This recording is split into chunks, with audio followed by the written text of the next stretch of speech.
ফজরের 4 রাকাত নামাজ 10 মিনিট, আবার 1:30 জোহরের নামাজ আবার 20 মিনিট, তাইলে ওইখান দিয়া 20 মিনিট, এখান দিয়া 30 মিনিট, 10 মিনিট, এই আধা ঘন্টা।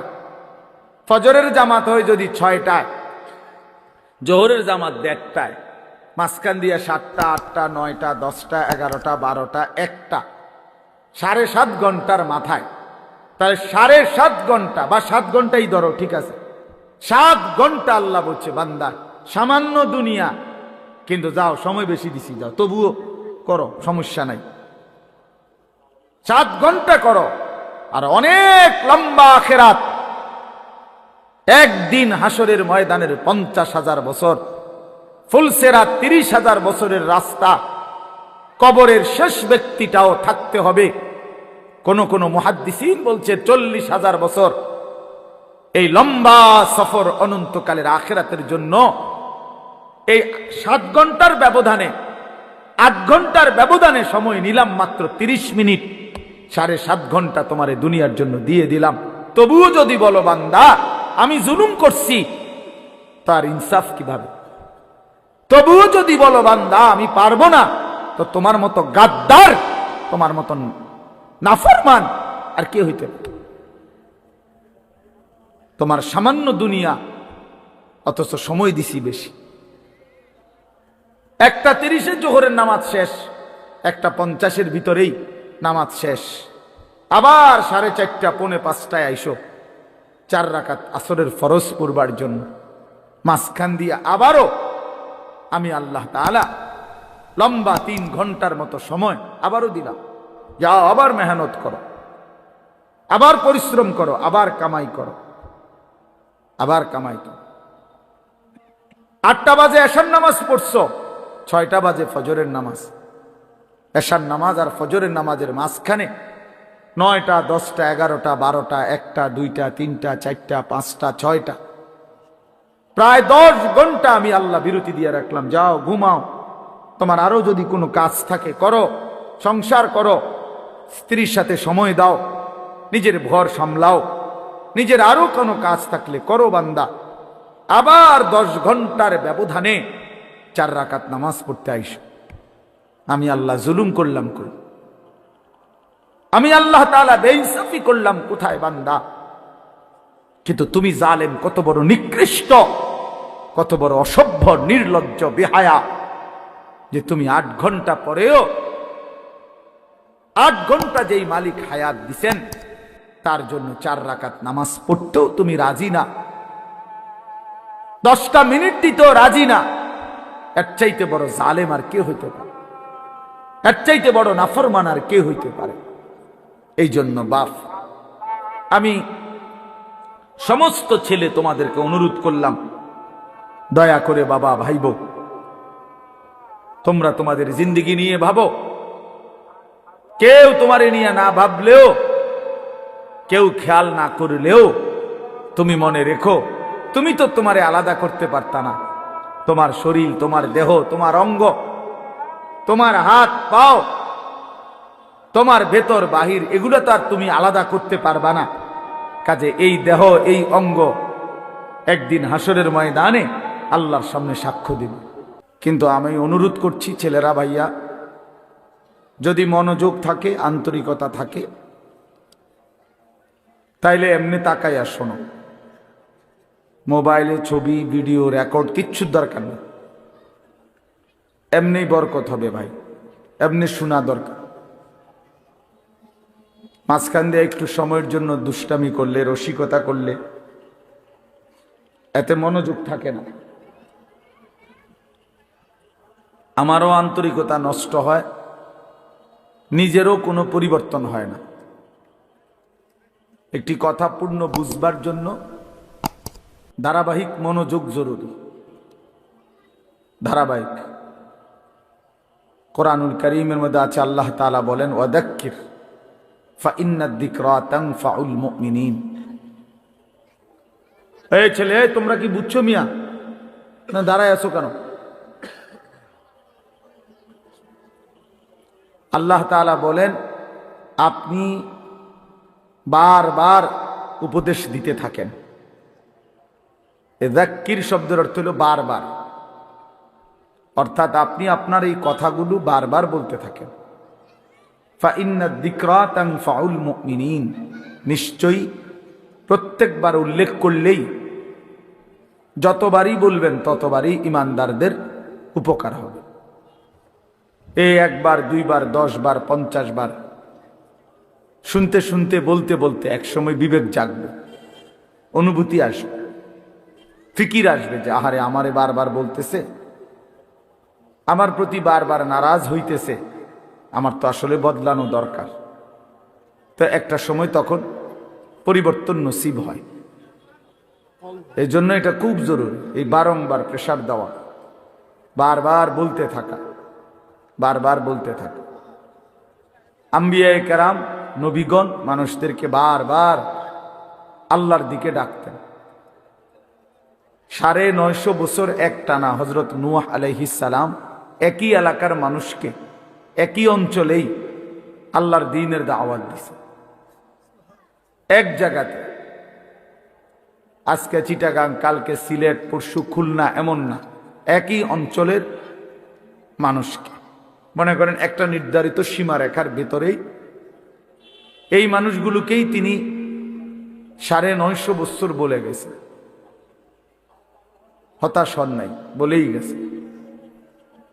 আমাদের নবী সাল্লাল্লাহু আলাইহি ওয়াসাল্লাম যখন তায়েফের ময়দানে প্রথমবার কালেমার দাওয়াত দিছেন, তখন সবাই প্রত্যাখ্যান করছে, কেউ গ্রহণ করে নাই নবীজির কালেমা, কেউই ঈমান আনে নাই, বরং সবাই নিজেদের বাচ্চা ছেলেপেলেদেরকে লেলায়ে দিছে, পাথর মেরে আল্লাহর নবী সাল্লাল্লাহু আলাইহি সাল্লামকে তাড়ায় দিছে।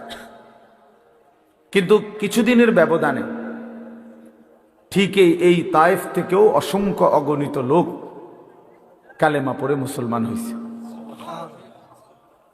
এবং খন্দকের যুদ্ধের সময় এই তায়েফের একজন সাহাবীর বুদ্ধিমত্তায় খন্দকের বিজয়ের অনেক বড় সহযোগিতা, সাপোর্ট হয়েছে। তাইলে নবী সাল্লাল্লাহু আলাইহি সাল্লাম সেদিন জিবরাইল ফেরেশতা এসে বলছিল, ইয়া রাসূলুল্লাহ, আপনি বললে পাহাড়ের ফেরেশতাকে বলে তায়েফবাসীকে 2 পাহাড়ের মাঝখানে ফেলে ধ্বংস করে দেয়, কেন তারা আপনার গা থেকে পবিত্র শরীর মোবারক থেকে রক্ত ঝরাইল? কিন্তু নবী সাল্লাল্লাহু আলাইহি সাল্লাম বলছেন, ইন্নী লাম উবআস লাআনান ওয়ালা গাদিবান, ইন্নামা বুইসতু রাহমাতান। বলছেন জিবরাইল, আমি অভিশাপ দিতে আসি নাই, আমি শুধুই কেবল রাগ করতে আসি নাই, ধ্বংস করতে আসি নাই, আমি এসেছি রহমত হয়ে। রহমত হয়ে আমি যদি আমার উম্মত ধ্বংস করে দেই কথায় কথায়, তাইলে আমি কালেমার দাওয়াত দেব কাকে? কাজেই তিনি বলছেন, নবী সাল্লাল্লাহু আলাইহি সাল্লাম, জিবরাইল অপেক্ষা করো, আজ তারা ঈমান আনে নাই, ও চিরেই একদিন তাদের বংশধর, তাদের খানদানের কেউ হয়তো ঈমান আনবে। এই জন্য এই বারবার শুনলে, বারবার বললে, বারবার বলতে থাকলে কলিজার মধ্যে একসময় ধাক্কা লাগে। একটা শক্ত পাথরের উপরেও যদি বারবার বৃষ্টির পানি পড়ে, একই জায়গায় ফোঁটা পড়ে, তো একটা সময় এই পাথরটাও ছিদ্র হয়ে যায়, কিছুটা ছিদ্র হয়ে যায়, ডাইব্বা যায়। এই জন্য বললাম, আল্লাহর কথা মনোযোগ দিয়ে শুনলে ভালো, যেই শুনে তারই বরকত হয়। শুক্রবারে জুমার নামাজের বয়ান মনোযোগ দিয়ে শুনলে ধারাবাহিক 52 সপ্তাহ, 1 বছরে, তো মানুষের জিন্দেগি পরিবর্তন হয়। এরপরে এরকম ওয়াজ মাহফিলে উলামায়ে কেরামের নসিহত তোমরা ছেলেরাও যদি আলাদা আলাদা মনোযোগ দিয়া শুনো, একটা সময় দেখবা তোমার জিন্দিগিও সুন্দর হবে। গুনায় ভরা জিন্দিগি বাপ সুন্দর না। কোনো পাপী, কোনো নাফরমানকে কেউই ভালোবাসে না। সম্মান করে না। এবং প্রত্যেক অপরাধী নিজের কাছেও লজ্জিতই থাকে। কোনো নষ্ট চরিত্রের লোক ছেলে সে নিজের কাছেও নিজেকে অপরাধীই ভাবে। নিজের একাকিত্ব হলেও মনে পড়ে যে কাজটা ঠিক না, কাজটা অন্যায়। নারী দেখা, ছবি দেখা, নাচ গান, উলঙ্গ দৃশ্য, জিনা, ব্যভিচার, মদ, জুয়া, এই হারামের মধ্যে যারা পড়ে আছে সে একাকিত্বে মনে পড়ে, তার বুঝে ধরে, সেও ভাবে যে কাজটা সুন্দর না। তাহলে এই জন্য কোনো পাপী, কোনো অপরাধী, কোনো নাফরমান মানুষের কাছেও সম্মান পায় না, নিজের কাছেও নিজে ইজ্জত পায় না, নিজের বিবেকেরও দংশন হইতে থাকে।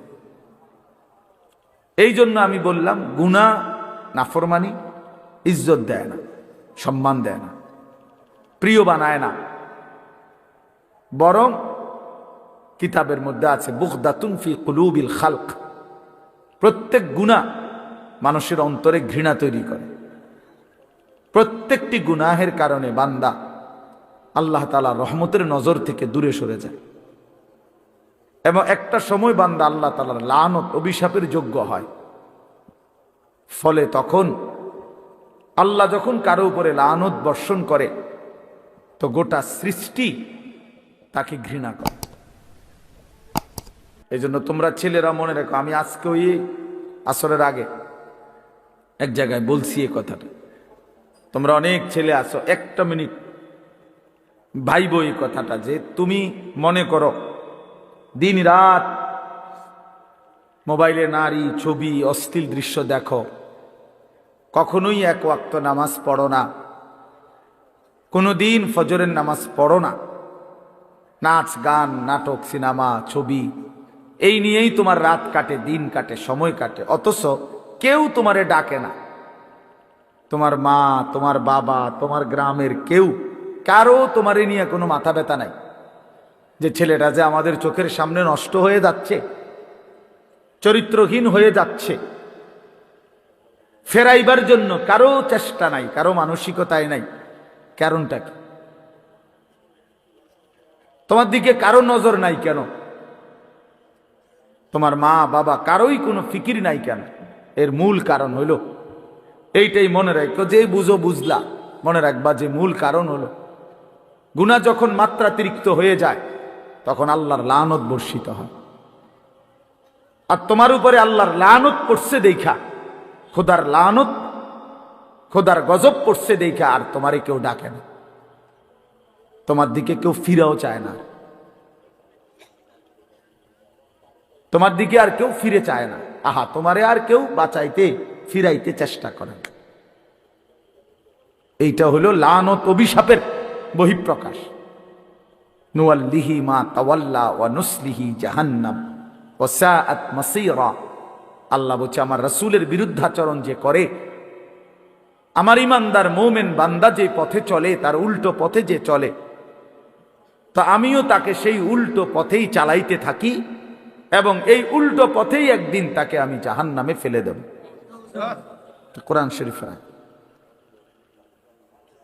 মানে আর কোনোদিন ভাও করবে না ওই এই নারী, ছবি, মদ, জুয়া, চুরি, ডাকাতি, জিনা, ব্যভিচার, সুদ, ঘুষ, সিটারি, বাটপারি, এই শেষ, এই জিন্দেগি। এভাবেই একদিন মৃত্যু হয়ে যাবে আর ফেরেশতা একটা লাথি দিয়া জাহান্নামে ফেলে দিবে। যা, ফেরেশতা বলবে যা না ফরমান, এই জিন্দেগি আর ফিরবে না, ফিরার তৌফিক হবে না।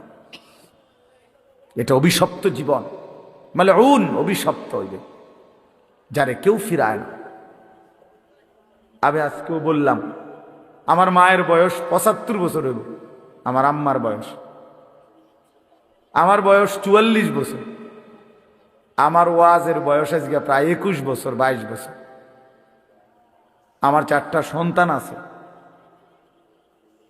তা আমার মা এখনো আমারে জিঙ্গে ফুত নোয়াজ উঠছুনি কসম আল্লাহ, এখনো জিজ্ঞাসা করে মা, ফুত নামাজ উঠছ? এখনো মা জিগায়, ফুত চাইও মানুষেরে মাহফিলে যাইয়া টাকা পয়সা লইয়া কারোর লগে ঝামেলা করো না। এই বয়সেও বলেন। হ্যাঁ, মা তার সন্তানকে এখনো নজর রাখছে। মা বৃদ্ধ হয়ে গেছে, আমারও বয়স কম হয় নাই, আমিও তো সন্তানের বাপ। তো তোমারে কেউ ডাকে না কা?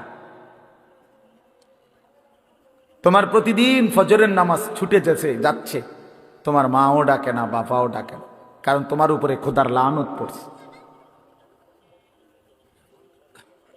তোমার 1 মিনিট তোমার কল্পনার মধ্যে নারী ছাড়া, ছবি ছাড়া, মোবাইল ছাড়া তোমার সময় কাটে না। কেউ তোমার ফিরায় না যে বাপ কিরে তুই এটা কি করতেছ, এটা তো ভালো না, এটা তো তোমার জন্য সুফল আনবে না।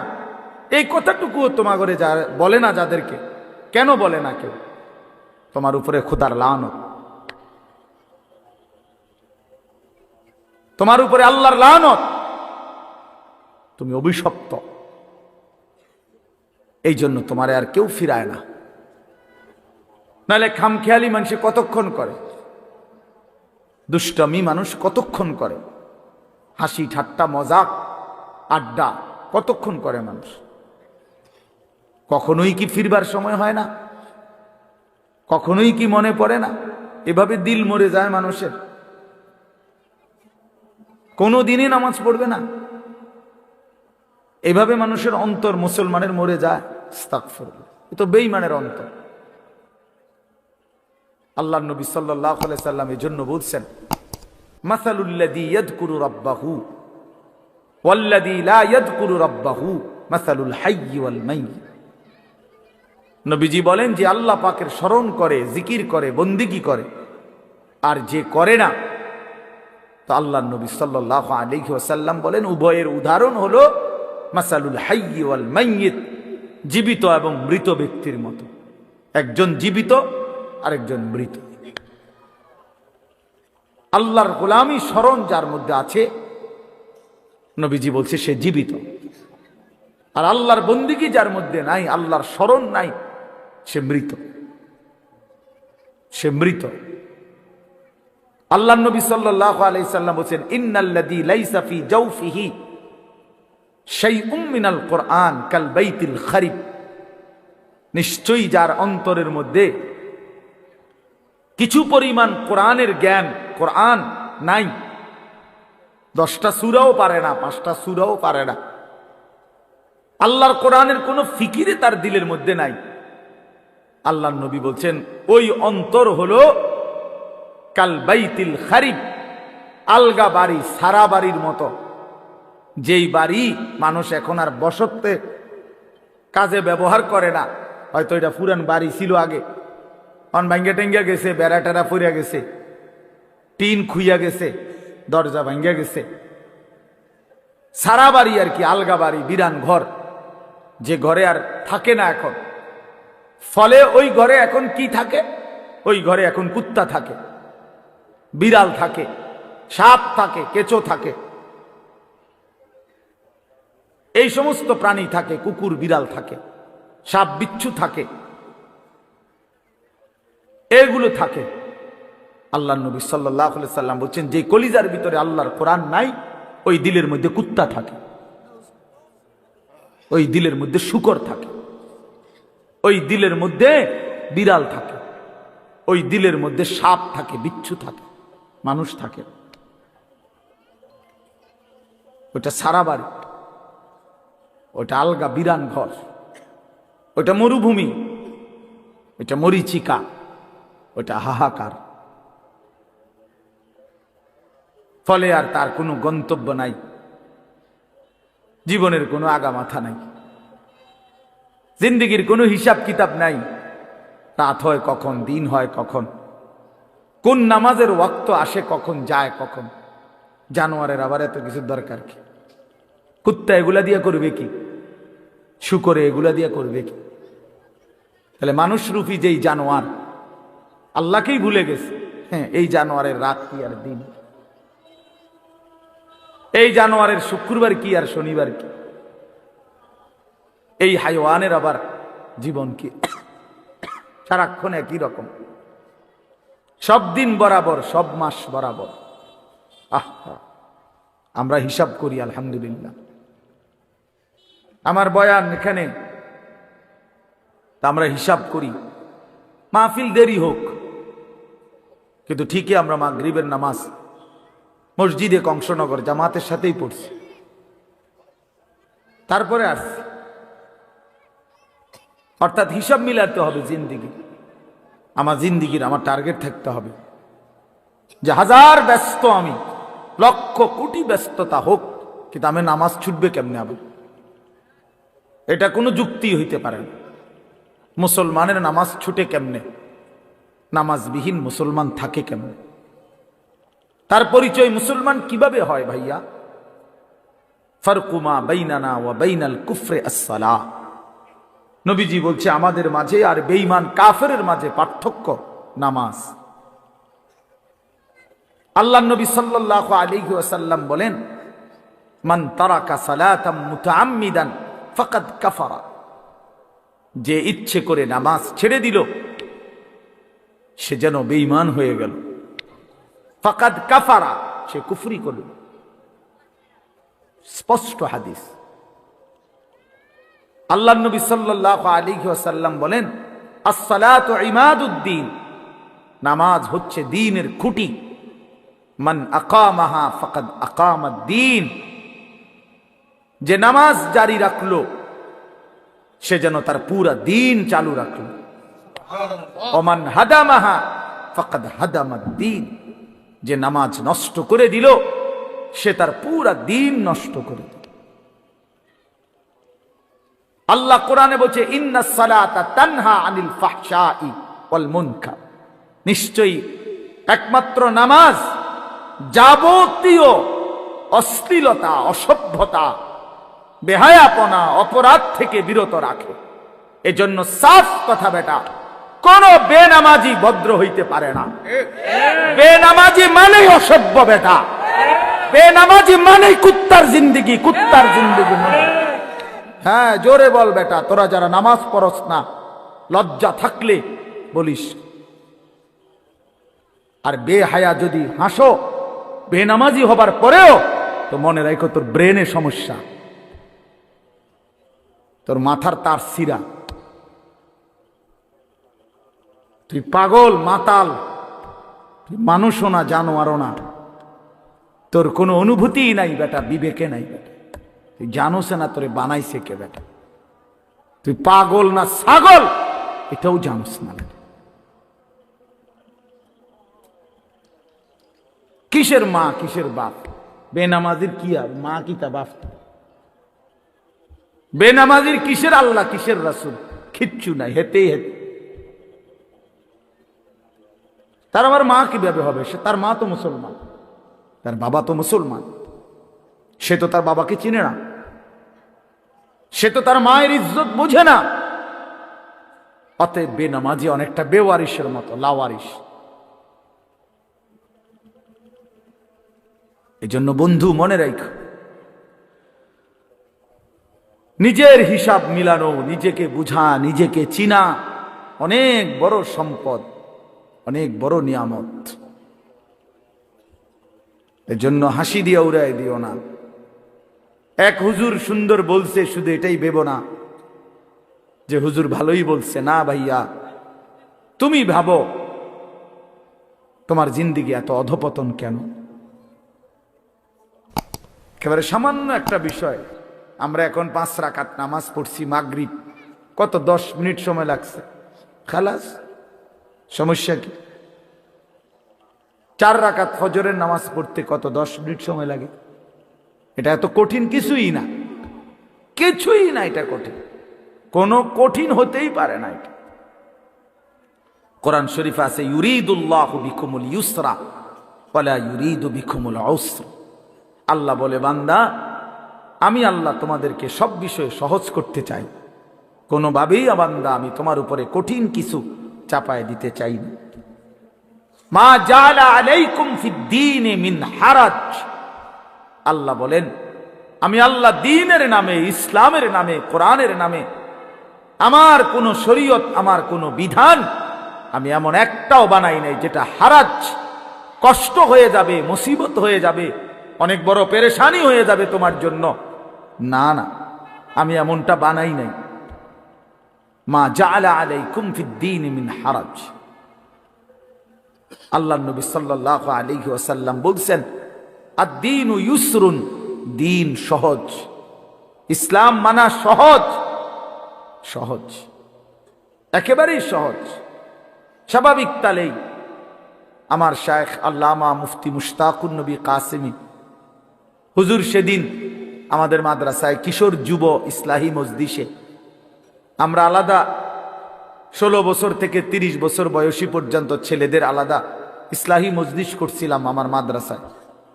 8ই ফেব্রুয়ারি প্রায় 600-র মতো ছেলে উপস্থিত হয়েছিল, শুধু ছেলে,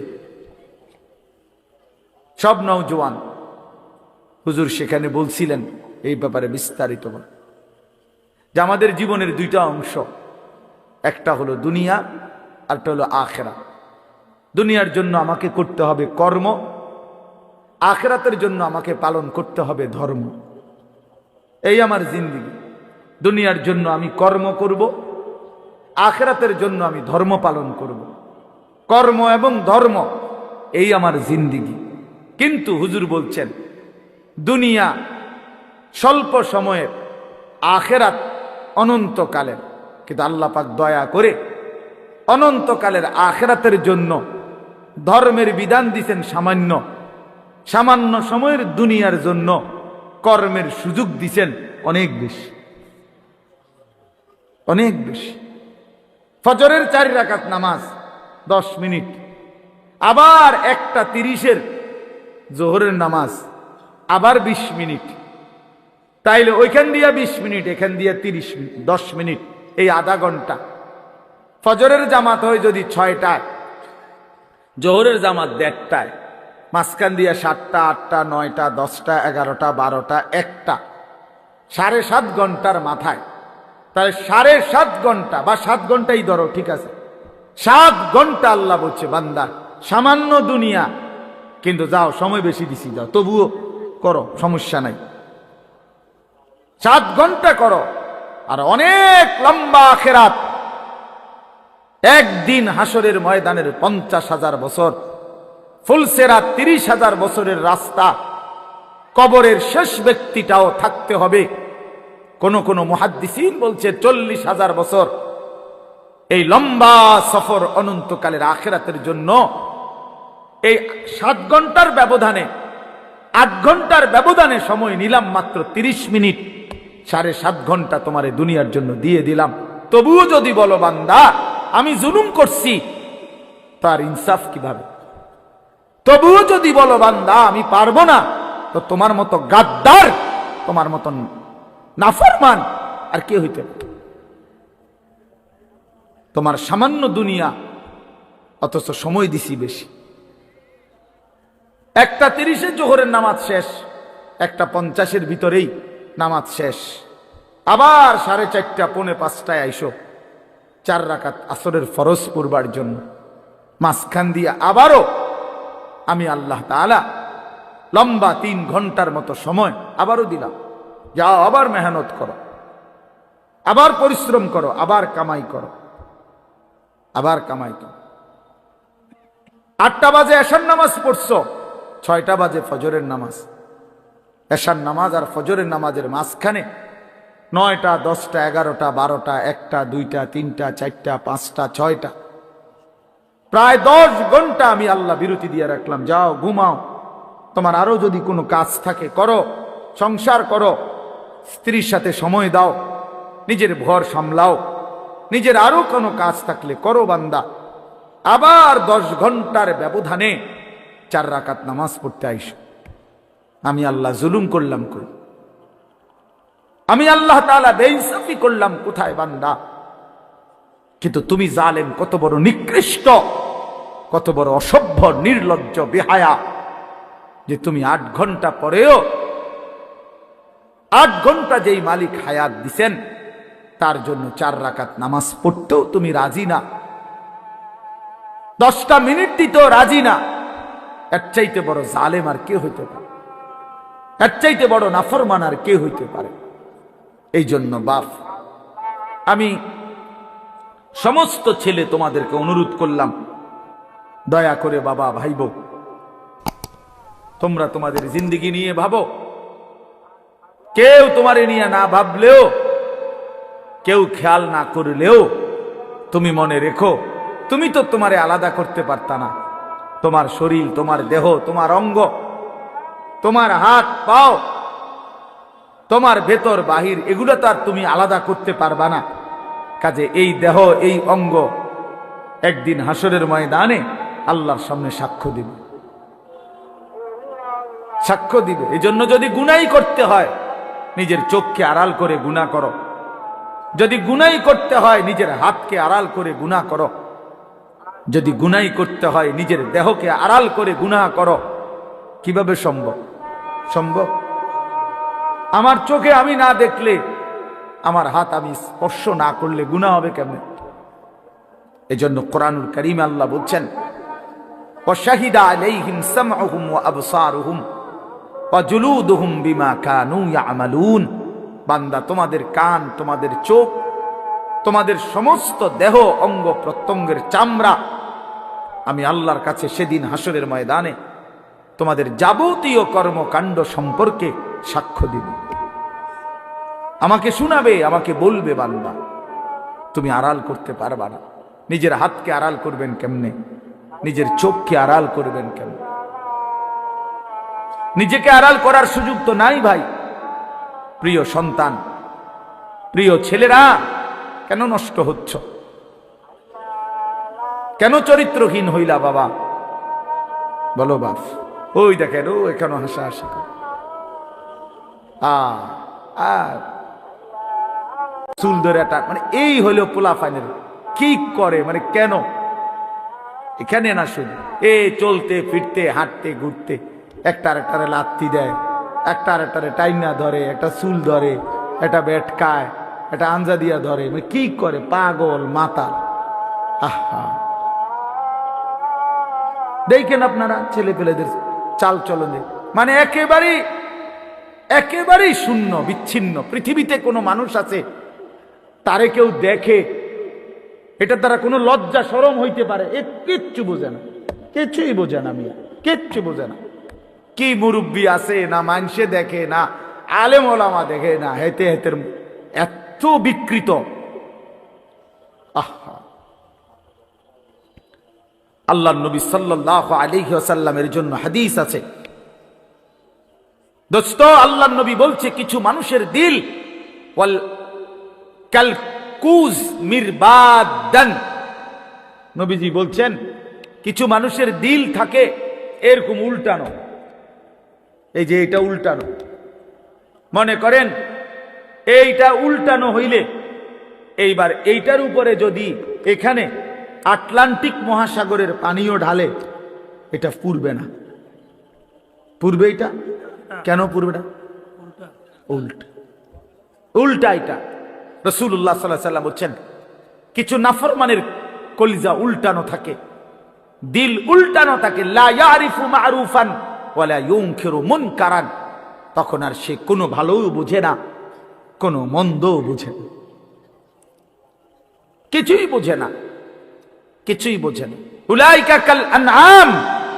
আল্লাহ তাআলা বলে, এই মানুষগুলোই হচ্ছে জানোয়ার, এরাই জানোয়ার, যাদের কাছে আলো অন্ধকারের কোনো পার্থক্য নাই, যাদের কাছে রাত দিনের কোনো পার্থক্য নাই, যাদের কাছে হালাল হারামের কোনো পার্থক্য নাই, যাদের কাছে পাক নাফাকের কোনো পার্থক্য নাই, যাদের কাছে জায়েজ না জায়েজের কোনো পার্থক্য নাই। হালাল টাকাও খায়, সুদের টাকাও খায়, আপন মাকেও দেখে, রাস্তার নারীকেও দেখে, আপন বোনকেও দেখে, পরের বোনকেও দেখে। যার কাছে কোনো হালাল হারাম বলতে কিছুই নাই, শরীর নাপাক, পেশাব পায়খানা করে পবিত্রতা অর্জনের কোনো দাঁড় দাঁড়ে না। তো আল্লাহর নবী সাল্লাল্লাহু আলাইহি সাল্লাম বলেন, মূল কারণ এমন কেন?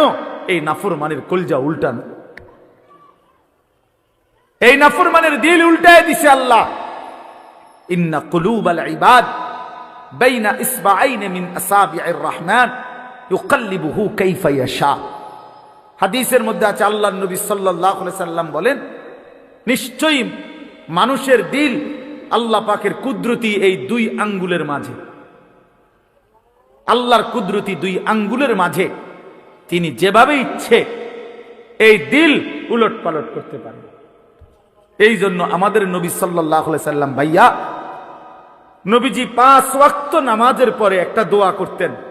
অনেকগুলো দোয়ার মধ্যে এটাও একটা দোয়া নবীজি নিয়মিত করতেন, ইয়া মুকাল্লিবাল কুলুব সাব্বিত কলবি আলা দীন। হে অন্তর সমূহের উলট পালটকারী, আপনি আমার দিলটা আপনার দ্বীনের উপরে মজবুত রাখেন। সুখে থাকি দুঃখে থাকি আপনাকে যেন না ভুলি, রাতে থাকি দিনে থাকি আপনাকে যেন না ভুলি, একাকী থাকি প্রকাশ্যে থাকি আপনাকে যেন না ভুলি। সব প্রত্যাশা মতো পাই কিংবা না পাই, মাওলা আপনারে যেন না ভুলি, আপনারে যেন না ভুলি, আপনারে যেন না ভুলি। আপনাকেই যদি হারিয়ে ফেলি তো মোমেনের আর থাকলো কি? আপনারই যদি পেয়ে যাই মোমেনের আর হারালো কি? হারালো যে তু মেরা তু সব মেরা। যখন আল্লাহ আমার, সবই আমার। আগার একটু নেহি মেরা তো কুই শাই নেহি মেরি। যখন আল্লাহ আমার নাই, কিছুই আমার নাই। আমরা কিতাবে পড়ছি, বুজুর্গদের মুখে শুনছি। আমার ঢালকানগর হজরত কুতবে আলম আরিফ বিল্লাহ হজরত মাওলানা শাহ আব্দুল মতিন বিন হুসাইন দামাত বারাকাতুহুমুল আলিয়া, আমি হজরতের মুখেও বহু শুনছি। এই ভারতীয় উপমহাদেশে একজন বড় বুজুর্গ ছিলেন, সৈয়দুত তাইফা হাজি এমদাদুল্লাহ মুহাজিরে মক্কি রাহমাতুল্লাহ আলাইহি। জগৎ বিখ্যাত বুজুর্গ ছিলেন, আল্লাহর ওলি ছিলেন। তো উনি যখন মুনাজাত করতেন, আল্লাহর কাছে কিছু চাইতেন, তখন তিনি বলতেন, চাই মাওলা, আপনার কাছে দুনিয়ার কত মানুষ কত কিছু চায়, বাড়ি চায়, গাড়ি চায়, কত প্রয়োজনের কথা আপনার কাছে বলে, আর আমি এমদাদুল্লাহ আপনার কাছে, আপনি আল্লাহকেই চাই, আমার আর কিচ্ছু লাগবে। কুই তুঝসে কুছ और कोई कुछ मांगता है, मैं हो तुझसे या रब तलबगारे तेरा। আল্লাহ কেউ এটা চায়, কেউ ওটা চায়, আমি না আপনার কাছে আপনাকেই চাই, আপনার কাছে আপনাকেই চাই। আপনি আমার হয়ে গেলে আর বাকি থাকলো কি? আপনি আমার না হলে আমি আর পেলাম কি? ওয়াল্লাযীনা আমানু আশাদ্দু হুব্বাল লিল্লাহ। রব্বুল আলামিন বলে, যারা মুমিন তাদের সবচেয়ে বেশি ভালোবাসা আল্লাহর জন্যে। কার জন্যে? ইয়া আইয়ুহাল্লাযীনা আমানু মান ইয়ারতাদ্দা মিনকুম আন দীনিহি ফাসাউফা ইয়াতিল্লাহু বিকওমিন ইউহিব্বুহুম ওয়া ইউহিব্বুনাহু। আল্লাহ বলেন, হে ঈমানদার মুমিন, মনে রেখো, গোটা পৃথিবী যদি আমি আল্লাহর বিরোধিতা করে, আমি আল্লাহর দ্বীন থেকে যদি মুরতাদ হয়ে যায়, কোনো সমস্যা নাই। আমি তৎক্ষণাৎ নতুন জাতি, নতুন মানুষ আবার তৈরি করব। জমিনে আমি এমন মানুষ সর্বদাই রাখব, এমন একটা দল জমিনে আমার সব সময় থাকবে, ইউহিব্বুহুম ওয়া ইউহিব্বুনা, যারা আমাকে ভালোবাসবে, আমি আল্লাহ যাদেরকে ভালোবাসবো। ভালোবাসার এই আদান প্রদান আমি আল্লাহ জমিনে রাখবই রাখবো। জমিনে আমার বান্দা বলবে, আল্লাহ আমি আপনাকে ভালোবাসি, আর শাজিম থেকে আল্লাহ বলবে, বান্দা আমিও তোকে ভালোবাসি। हम यहां से तुम वहां से दोनों जानिब से इशारा हुआ। আমি এখান থেকে, তিনি সেখান থেকে, দুই দিক থেকে ইশারা হয়েছে যে দুইজন দুইজনকে ভালোবাসে। বান্দা তার মালিককে ভালোবাসে, মালিক তার গোলামকে ভালোবাসে। এজন্য দোস্ত, প্রিয় ভাই, আল্লাহ পাকের এক ভালোবাসার, মায়ার, আল্লাহর হওয়ার নিজেকে আল্লাহর জন্য, আখিরাতের জন্য, নিজের জীবন সুন্দর করার জন্য একটা শ্রেষ্ঠতম মাস আমাদের সামনে হাতছানি দিচ্ছে, আমাদের সামনে ছায়া বিস্তার করছে, গ্রাম শোনা যাচ্ছে, সেটাই মাহে রমজান। মাহে রমজান এতটা প্রিয় মাস, আল্লাহ নিজে যেই মাসের নাম আল্লাহ পাক নিজে উল্লেখ করছে, শাহরু রমাদান, এই যে রমজান মাস। আল্লাহ বলেন এটা আমি বললাম শাহরু রমাদান। এই জন্য রমজান মাস, বছরে কয় মাস উচ্চারিত হয় এই শব্দটা কনসে এটাই একটা সহজ হিসাব, বোঝেন কিনা কন্ত দেখি, বোঝেন নাই কথাটা? এই শব্দ এটা কোরআন শরীফের শব্দ, শাহরু রমাদান, রমজান মাস। এটা উল্লেখ করছে কে? আল্লাহ।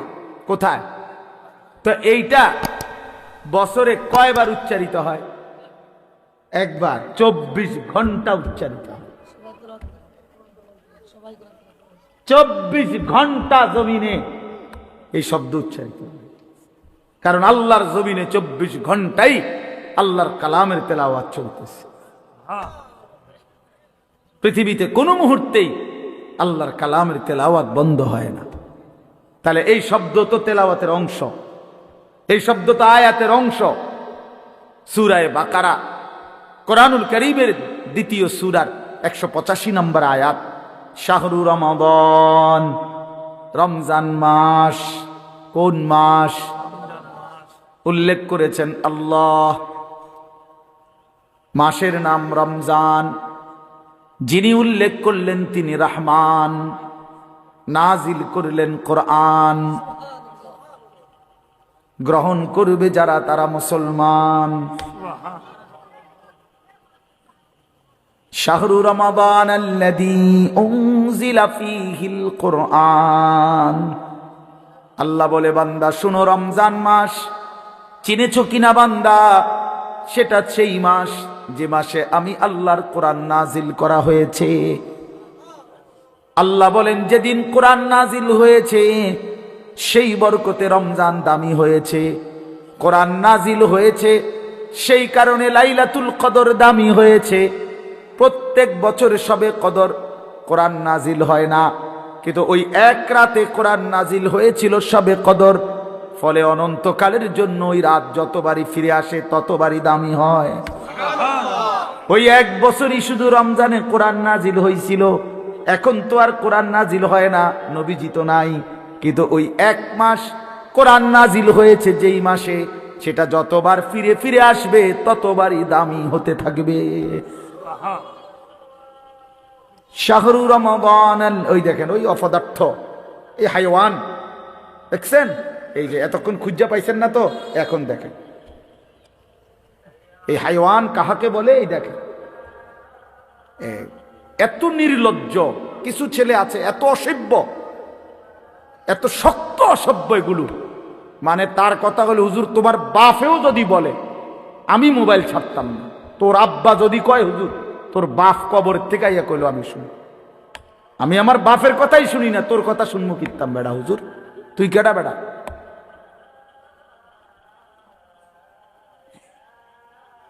এইসা জানোয়ার, এইসা জিন্দেগি, সিদ্ধান্ত এটা।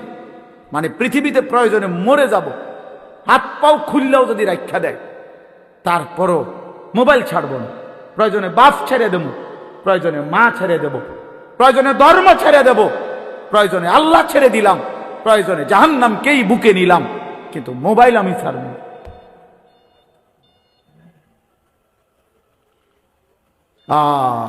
কলিজা যার পাথর, জিন্দিগি যার পাথর হয়ে গেছে, তাদের যারা এটা মানায়। আপনি নাহলে চিন্তা করেন না তার সাহসটা কত। এতগুলো মানুষ আমরা মনোযোগ দিয়ে শুনতেছি, সে এই অবস্থাতে কাইত হইয়া মোবাইলে টিপতেছে। হায় হায় অপদার্থ রে! আমি ছেড়ে দেওয়ার মানুষ না, আমি ছাইড়া দই না মানুষ, এটা আমার সিদ্ধান্ত জিন্দিগি। যেদিন কইতে পারি, যেদিন কইতে পারি, মাগার বলে যাব শক্তভাবে। হিসাব আমার, যদি কোনোদিন আর বলতে না পারি, না পারলাম, খালাস, আমি জনপ্রিয়তা দিয়া কি করবো? আমি কি ভোটে খারাইছি না? তো আমি কি আমার আমি ভোটার টোয়াই নেই। আমি জনপ্রিয়তা দিয়া করব কি?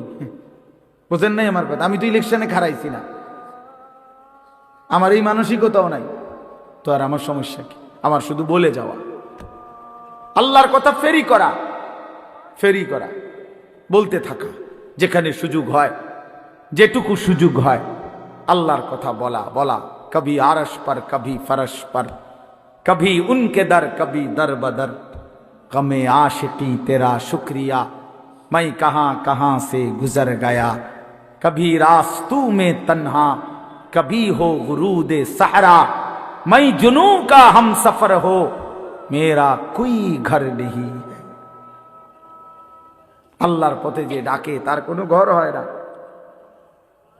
এই উঠানামা দৌড়, হই হল্লোর। আমি সকাল 7টা বাজে আসছি সিলেট থেকে, 12টার দিকে উঠতেই আমার বিবিরে বললাম 1 কাপ চা। খালাস, কই যাইতেছে? জায়গা ওর বাইরে গেছি।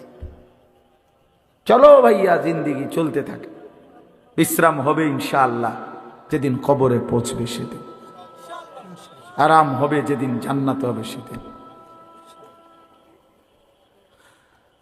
এজন্য ছেলেরা নষ্ট হলো কেন নষ্ট হয়ে গেল? তাহলে মাহে রমজান, আল্লাহ আমার কথা শেষ। আল্লাহ বলছে বান্দা এটা আমার মাস, রমাদানু শাহরুল্লাহ। নবীজি বলছে রমজান আল্লাহর মাস, রমজান আল্লাহর মাস, রমজান আল্লাহর মাস। প্রিয় বন্ধু, রমজান সামনে। আল্লাহ কোরআন নাজিল করেছেন, কোন এক রাত্রে নাজিল করছেন, অথচ অনন্তকালের জন্য ওই এক রাত যতবারই ফিরে আসে ততবারই দাম। কোন এক বছরে না রমজানে নাজিল হইছে, বুঝেন নাই কথাটা? প্রত্যেক বছরই কি রমজানে কোরআন নাজিল হয়? কিন্তু ওই কোন এক মাসে নাজিল হইছে, সেই 610 খ্রিস্টাব্দে নবী সাল্লাল্লাহু আলাইহি সাল্লামের বয়স যখন 40 তখন। কিন্তু এরপরে তো 1450 বছর চলে গেছে। 1450 বছর ধরে যতবার রমজান ফিরে ফিরে আসে ততবার কোরআন রমজানকে দামি বানায়। তাহলে কোরআন যদি রমজানকে দামি বানায়, কোরআন যদি শবে কদরকে দামি বানায়, কোরআন যদি হাফেজে কোরআনকে দামি বানায়, কোরআন তোমারও দামি বানাবে, রমজান তোমাকেও দামি বানাবে। তুমি কদর করো, তুমি কদর করো ভাইয়া। রমজানে ঘুরে দাঁড়াও, রমজানে পরিবর্তনের ফিকির করো। আমার বাপ, আমার ভাই, আমার ছেলেরা, নিজেদেরকে রহম করো, রমজান সুন্দর করো, রমজানে গুনাহ ছেড়ে দাও, রমজানে আল্লাহর ইবাদতে লাগাও। 20 রাকাত তারাবি পূর্ণ পড়ো, প্রতিদিন রোজা ঠিক মতো রাখো, বরকত হবে। 5 ওয়াক্ত নামাজ জামাতে পড়ো ভাইয়া। কেন নষ্ট হইলা? সে তোমারে মূল্যায়ন করে। তোমার এই চুল, তোমার এই প্যান্ট কোন ছাগলে দেখে? তুমি কও, এই সমাজের কোনো ভদ্রলোক, এই সমাজের মান্যগণ্য কোনো মানুষ, দিল দরদি, দিন দরদি কোনো মানুষ তোমাকে দেখে? কেউ কোনোদিন তোমারে ডাকছে কোনোদিন যে বাবা তোমার এই অসাধারণ চুলের জন্য তোমারে ধন্যবাদ? হ্যাঁ, তো তাহলে সে সামান্যতম, আমরা তো মনে করেন একটু অনুভব করি, কথার কথায় অহংকারের জন্য বুঝাইতেছি না, যেন আমি এটা অনুভব করি আমরা যে অনেক মানুষ আমগরে মহব্বত করে, মুসাফা করে, হ্যাঁ, মাহফিলের জন্য বলে, তাহলে বোঝা গেল আমি অনুভব করি যে আমার অনেক মানুষ মহব্বত করে। আমার কথাটা বোঝেন নাই? অনেক মহব্বতের যে কি পরিমাণ যন্ত্রণা, এগুলো এই নজরুল মোহাম্মদ এগুলো দেখলেই বোঝা যথেষ্ট। গমে আশিকি তেরা শুকরিয়া, এইটার অর্থ এইটা। গমে আশিকি মানে হইল ভালোবাসার বেদনা, ভালোবাসার যন্ত্রণা, মহব্বতের যন্ত্রণা। আল্লাহ তেরা শুকরিয়া মানে বুঝায় যে তোমার রাস্তায় যতবার যত দুঃখ পেয়েছি, তোমারে ভালোবাসতে গিয়ে সবকিছুর জন্য তোমার শুকর যে আল্লাহ তোমার রাস্তায় দুঃখ বেদনা জামিলার মিলছে। তো এই জন্য ভাইয়া তোমার তো এটা অনুভব করা উচিত, তোমার তো এটা ভাবা উচিত যে আমি যে প্রতিনিয়ত চুল পাল্টাইলাম, ডিজাইন পাল্টাইলাম, ফ্যাশন পাল্টাইছি, তো মানুষে আমারে কিটা কয়? আমি তো অনেক সময় বলি যে তোমাদের সমবয়সী ছেলেরা যখন তোমারে বলে দোস্ত তোরে সেরকম লাগে, তো তুই জিগাও না কা কি রকম। আমিও তো মানছি তোরে সেরকম লাগে, কিন্তু সেটা কেডা? মান হুয়া সে কে? যার মতো তোমারে লাগে নিশ্চিত খবর নিলে দেখবা ফুট্টাখোরের মতো লাগে, গাঞ্জাখোরের মতো লাগে, নেশাখোরের মতো লাগে, জুয়ারির মতো লাগে, হ্যাঁ লম্পট চরিত্রহীনের মতো লাগে বেটা, ইমানদারের মতো লাগে না, জুনায়েদ বাগদাদির মতো লাগে না, বাইজিদ বোস্তামির মতো লাগে না, কোন আল্লাহওয়ালার মতো লাগে না বেটা, কোন হারামখোরের মতো মনে হয়, কোন বাবাখোর ডাইলখোর ছাড়া, নেশাখোর ইয়াবাখোর ছাড়া অন্যদের মতো লাগে না বেটা। নামাজি এমন হয় না, চরিত্রবান এমন হয় না, ভালো মানুষ এমন হয় না। এজন্য ঘুরে দাঁড়াও। শাহরু রমাদান আল্লাযী উনজিলা ফীহিল কুরআন হুদাল লিন-নাসি ওয়া বায়্যিনাতিম মিনাল হুদা ওয়াল ফুরকান। আল্লাহ বলছে, বান্দা এই আজিমুশ শান কোরআন আমি দিয়েছি, এই কোরআন গোটা বিশ্ব মানবতার হেদায়েত, এবং হেদায়েতের কথাগুলো বায়্যিনাতিম মিনাল হুদা, একটা শব্দ, একটা ব্যাখ্যা, একটা বিষয়ের মধ্যে কোনো অস্পষ্টতা, অগোছালো, অবুঝ কিছু নাই, সব স্পষ্ট। তুমি শুধু শুনো, 100 তুমি বুঝবা, তোমারে আলো দেখাবে। ওয়াল ফুরকান, এবং কোরআনই একমাত্র হচ্ছে সত্য মিথ্যা, ন্যায় অন্যায়, হালাল হারাম, জায়েজ না জায়েজ, ভালো মন্দের মধ্যে পার্থক্যকারী।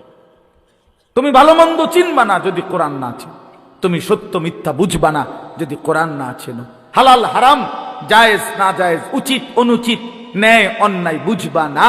বাংলা বই দিয়া হবে না, অঙ্ক ইংরেজি পদার্থ জীববিজ্ঞান বই দিয়া হবে না, কোরআন লাগবে। কোরআন চ্যালেঞ্জ করলাম নাই তো আমি, বাংলা অঙ্ক ইংরেজি পদার্থ ইতান আমি পড়ছি, আপনি আমার লোক কইয়েন কথা, হ্যাঁ আপনি কোনটা দিয়া বুঝাইবেন? সত্য মিথ্যার পার্থক্যকারী বই কোরআন, কোরআন বাংলা না, অঙ্ক নয়। এগুলো নির্ধারিত কোনো বিষয়, দুনিয়াবি উপার্জনের জন্য কোনো বিষয় শিখায়। পদার্থ পদার্থই বুঝায়, জীববিজ্ঞান জীবের বিষয়ে বুঝায়, রসায়ন বিজ্ঞান রসায়নের বিষয়ে বুঝায়, ডাক্তারি ডাক্তারি বিষয়ে বুঝায়, ইঞ্জিনিয়ারিং ইঞ্জিনিয়ারি বুঝায়। কিন্তু সত্য মিথ্যা, ন্যায় অন্যায়, আলো অন্ধকার, হালাল হারাম, উচিত অনুচিত, ভালো মন্দ বুঝায় শুধুই আল্লাহর কোরআন। কোরআন বিহীন তুমি আলো পাইবা কেমনে? কোরআন বিহীন তুমি সত্যের সন্ধান পাবা কেমনে? অতএব আল্লাহ তাআলা বলছে, বান্দা কোরআন নাজিলের মাস রমজান, ফামান শাহিদা মিনকুমুশ শাহরা ফালিয়াসুমহু। এই শেষ কথা হলো, আল্লাহ বলেন, বান্দা অতএব তোমাদের যাদেরই জীবনে রমজান আসে, তোমরা যারা সাবালক রমজান পর্যন্ত পৌঁছবে, ফালিয়াসুমহু, তোমরা রোজা রাখো। ওহ কি মায়া করে আল্লাহ বলছে, এই আমার বান্দা শুনো, রোজা রাখো, রোজা ফালিয়াসুম। আল্লাহ যেন বলে, এই হায়াত যদি পাও, রমজান পর্যন্ত যদি পৌঁছো, রমজানের চাঁদ যদি দেখো না বান্দা, রোজা রাইখ। যদি বলি মাওলা রোজা রাখলে কি দিবেন পুরস্কার? আল্লাহ বলেন, আমি না 1 মাসেই তোমারে মুত্তাকি বানাই দেব, লাআল্লাকুম তাত্তাকুন। 1 মাসে মুত্তাকি। যদি বলি মাওলা মুত্তাকি হলে কি হবে? আল্লাহ বলেন, জান্নাত তো বানাইছি আমি মুত্তাকির জন্যে, উইদ্দাত লিল মুত্তাকিন, জান্নাত বানানোই হয়েছে মুত্তাকিদের জন্যে। ইন্নাল মুত্তাকিনা ফি জান্নাতিন ওয়া উয়ুন, ইন্নাল মুত্তাকিনা ফি যিলালিন ওয়া উয়ুন। আল্লাহ বলেন, আমার মুত্তাকি বান্দারা জান্নাতেই বসবাস করবে। খালাস। অতএব বন্ধু, বাপ, নওজোয়ান, শুধু ওয়াজের জন্য যেন ওয়াজ না হয়। শুধুই বললাম আমারে এই মাহফিলওয়ালারা হেরা নাকি দাওয়াত দিতে বহুত পেরেশানি করতে হয়েছে, কেমনে কেমনে জোড়া তালি দিয়া, হ্যাঁ সেলিম ভাই শেষ পর্যন্ত রাজি করাইছে। আলহামদুলিল্লাহ, সকলেরই ভালোবাসায় আল্লাহ আনাইছে, ঠিক না? আমরা আল্লাহ আমাদের সবাইকে ভালো করেন, আমাদের জীবন সুন্দর করেন, আমাদের আখিরাত সুন্দর করেন। কিশোর নওজোয়ান বন্ধু, আমি তো ধমক দিলাম, একদিন আফসুস করবা যে তোমারে যদি আরো কেউ ধমক দিত। বলো নাই ভাইয়া, বোঝো নাই, আজ তো আমি ধমক দিছি, মনে করো আমি তোমারে ফিরাইতে চেষ্টা করছি, কিন্তু যে তোমারে ধমক দেয় না, ছেড়ে দিছে, সে তো তোমারে অন্ধকারে ছেড়ে দিছে। ছেড়ে দিছে তো তোমারে নাফরমানে। আমি তো ফিরাইতে চাচ্ছি, আমি তো ধমক দিয়ে আগাইতে চাইতেছি। যে দরদি হয় সে তো তার ছোট ভাইকে থাপ্পড় দেয়, আঘাত করে, মারে, পিঠটা হইলেও তারে গুনার রাস্তা থেকে ফিরায়। যে দরদি হয় না সে রাগ করলে বলে যা তার কপালতে খাক, যেটা মনে কয়টা করুক। এটাই কি উত্তম? আল্লাহ আমাদেরকে বুঝ দান করেন। আজকের এই সুন্দর মাহফিল আল্লাহ তাআলা কবুল করে নেন। নওজোয়ান ভাই সবাই এশার নামাজের জন্য প্রস্তুতি নিয়ে এশার নামাজ পড়ো। নামাজের পরে আবার যথারীতি ইনশাআল্লাহ বয়ান হবে। ওলামায়ে কেরামের সবগুলো বয়ান নসিহত শুনতে থাকো। আল্লাহ আমাদেরকে তৌফিক দান করেন।